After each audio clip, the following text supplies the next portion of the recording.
Best of r/ Tales from Tech Support episode 104. Subscribe for edit videos daily. So for context, I worked for a little while at a school that uses a lot of outdated tech, and they bought some projectors a few years back and installed them on the ceiling, making it nearly impossible for someone to check it if it has an issue.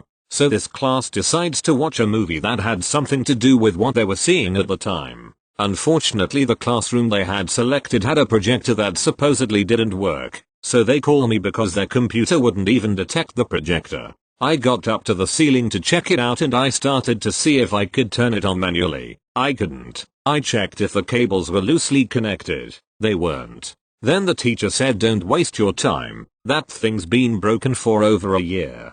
A student made the original joke, "Have you tried to turn it off and on again?" A few laughed, but then I remembered that these classrooms sometimes had a switch to turn on the electrical flow to the projector. I eventually found it on the side of the teacher's desk and decided to give it a flip. It wouldn't hurt to try. Turns out no one touched that switch for over a year. The projector immediately lit up and it connected to the computer in a few seconds. Afterwards, the teacher just stared at me and repeatedly told me that it was broken and asked how did I fix it.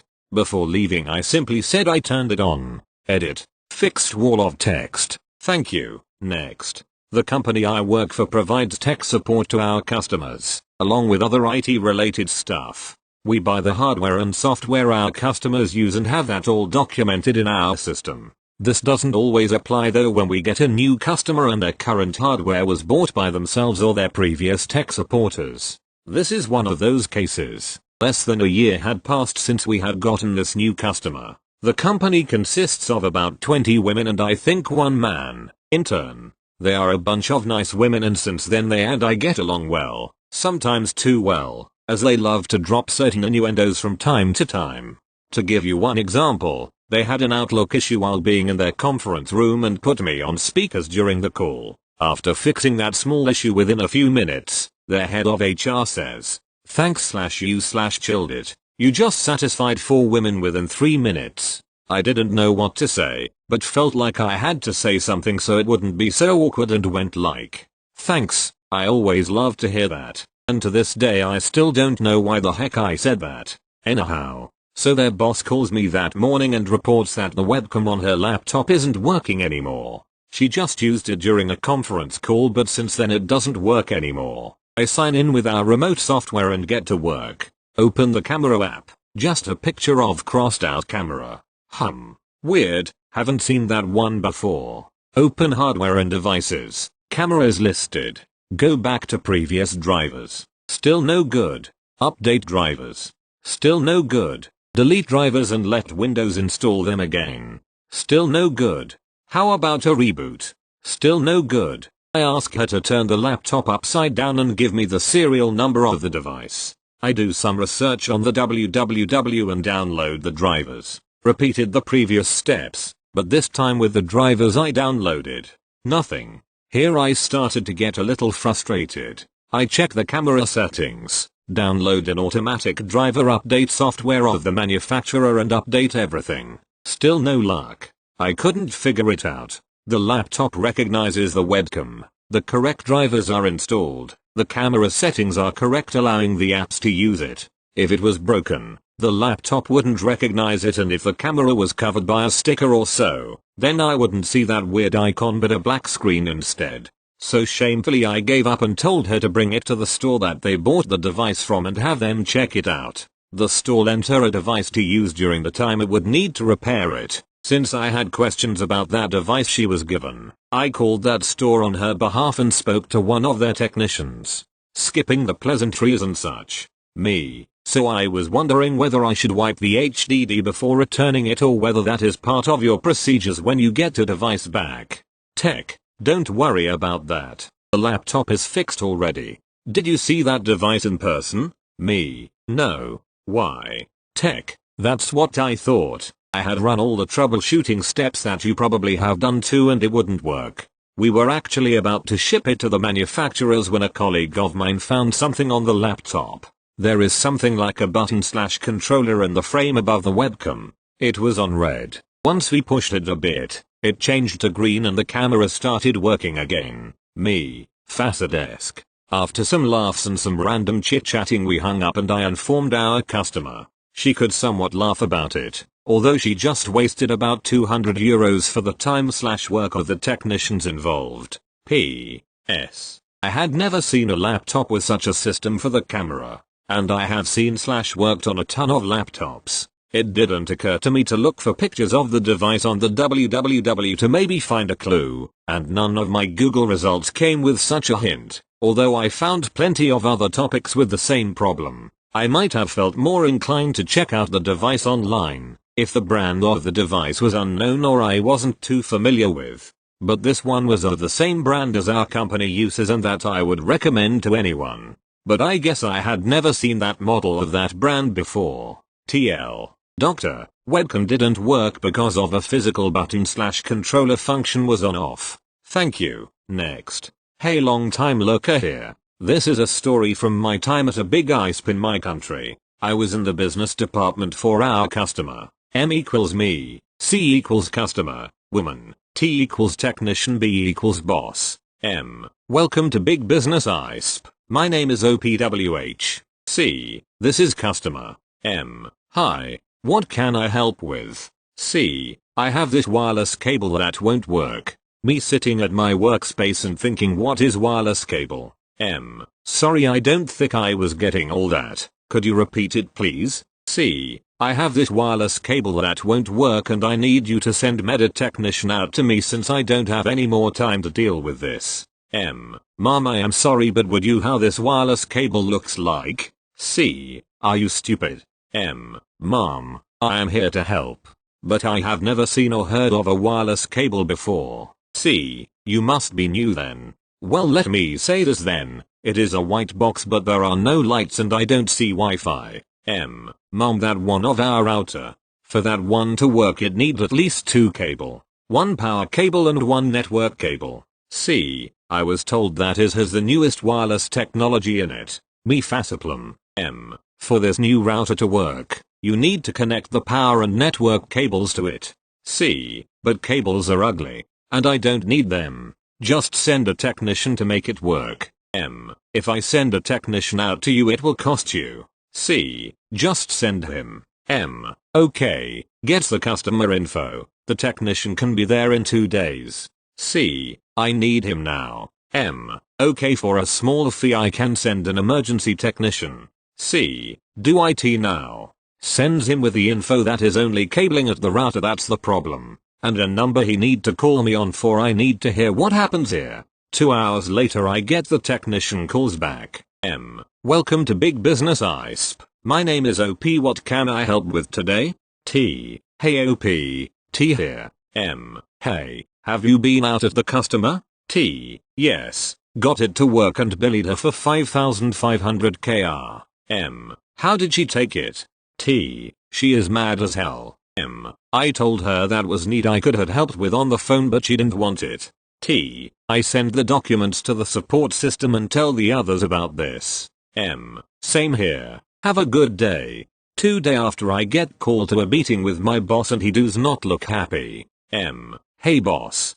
B. You billed a customer for a emergency technician, right? M. Are we talking about C here? B. Yes. M. Okay, have you read the case and heard the call? B. No. M. Would you please listen and read the case before taking me into a meeting? B. Don't tell how to do my job, OP. M. I am not, but if you only hear it from C's side I can't do my job right. B. Okay, give me some time. 2 hours later get called into a meeting again. This time it is me, T $ and B $. M. Okay, what will happen?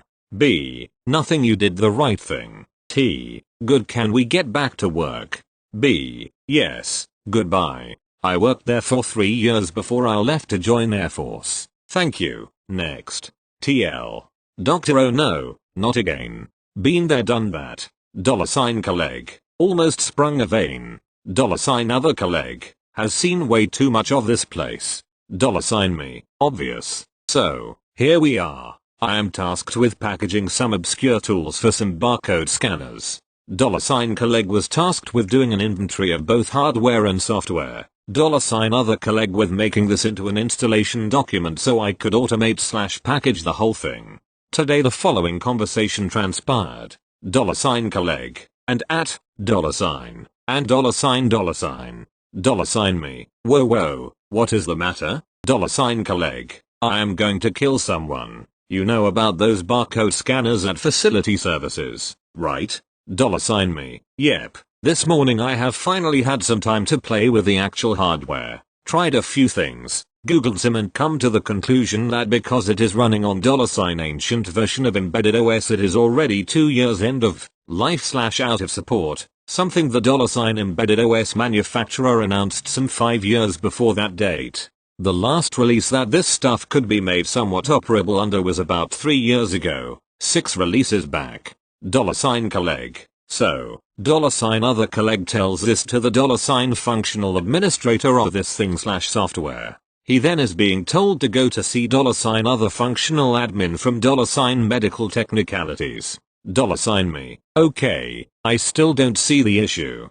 $colleague. The scanner you got was a spare one from ground floor in this building. It was told to be in use with $facility services. The $other functional admin is in $other building on the 9th floor. $me. So, different department, different building, $colleague, and different scanner. It is not using a cradle. It is a different brand and most likely being used in a totally different way. $me. Head walls. $me. Right. So nothing of what I saw this morning is matching with the actual situation? I guess you made a nice email out of this whole CF and sent it to your team lead, CCing his team lead and the project leader? Thank you. Next. You know that some sentences will instantly make your heart beat faster? This morning while I was just waking up, I received a message from our team lead with such a sentence. TL. Hey OP, are you online yet? I received an email and the attachment won't open. I didn't even bother to write back, or to put clothes on. I called him. TL. Good morning. Me. Are you at home or in the office? Read. Did you fuck up just a single notebook, or did you manage to infect our entire network? Again? Thank you. Next. I have a user who is high up in the chain and testing my patients. Before all this pandemic WFH started, he ordered a brand new Windows 10 laptop, per his request, but he decided to not pick it up until 2 weeks into everyone working from home. So I came in just for his request and set him up. 2 weeks go by, and he puts in a ticket about Google Remote Desktop stopped working. We don't use Chrome Remote Desktop. Turns out the host machine shows offline, but the computer is on. Because he is in office, so I told him to reconfigure the host. Then he threw fuss of why would it go down after working and decided not to do that. But, I was wondering, why would he need Remote Desktop at all? The laptop has all the software. File servers have all working files. Turns out he was remoting into a Mac. His reasons. I like Apple Mail better. Connecting to servers on a Mac is integral to my workflow, as I can move in a quicker fashion. This laptop isn't the same as my desktop despite its capabilities. The laptop isn't doing the work. I am. Holy shit. Why the fuck would you order a Windows 10 laptop to Chrome Remote Desktop into an old iMac? Thank you. Next. I work for an X-ray imaging software company. Given that our software facilitates virtually all modalities and fields of expertise where X-rays are useful, including bomb detection, it's compatible with many devices on the market and we do what we can to provide support for all of them. But the bottom line is that with software support, we know more about some device than others, but generally speaking, if it's a hardware issue we contact the manufacturer. So a few weeks ago I get a call from a dental office that their Pano machine isn't working. I remote in and discover there aren't any drivers for this device installed on this machine. IT replaced the machine and didn't install the drivers, so I tell the caller to call the manufacturer and have the drivers installed. I could have installed them, but this particular manufacturer has a shitting of drivers and the configuration thereafter is rather complicated. On top of that, I'm pretty sure many of this manufacturer's products require a license key. It's best to just let them do it. Much later in the day, I get the same office again, this time the IT. He starts what turned into a really weird sob story about how the office has been railing him all day to get the Pano machine working, arguing, yelling, and he starts literally begging me to just help him figure it out. Definitely weird, so I try to calm him down and offer my assistance. I end up finding the drivers online, installing them, and as expected, got held up at the configuration as we have nothing in our knowledge base on these products for whatever reason. I tell the IT we'll have to call the manufacturer to configure the device. Normally we just tell them to call, but the queue's super slow this day and this dude sounds like he's about to go to his garage and lock himself in his running car, so I do what no other tech would ever do and sat on hold with him for an hour and a half. While we were on hold we both muted our mics, not that we needed to, couldn't hear shit over the god-awful hold music. When the tech finally picked up, it took me about 5 minutes to believe it, but the office IT was hammered. He spent about 20 minutes belligerently laying into the other tech about how their company was shit, shouldn't have waited that long, blah, blah. Started saying, very slurred, "Are you on a fish disfair me, Steve? Are you? Are you stupid? Are you stupid, Steve?" Right single quotation mark. Turns out Steve was 3D pay no machine support. This office's was 2D. We needed to be transferred. Office IT kept calling him stupid, though, wouldn't let him transfer us. I finally stepped in and told Steve to transfer us. While on hold again, IT guy calmed down, commented on my customer service skills. It's true, I put on my absolute best CS personality for this shit show. Surprised myself a bit cause I needed to bust out laughing so hard. Said he felt bad for yelling at Steve, but that he likes yelling at people. You know, the usual drunk idiot ramblings. Eventually we both go quiet. He starts doing something. I hear a shitton of beer cans crashing around in the background and then the call gets dropped. I'm just left like, oh, did that really just happen? TL. Doctor. Office IT gets drunk while waiting on hold to talk to manufacturer support with me.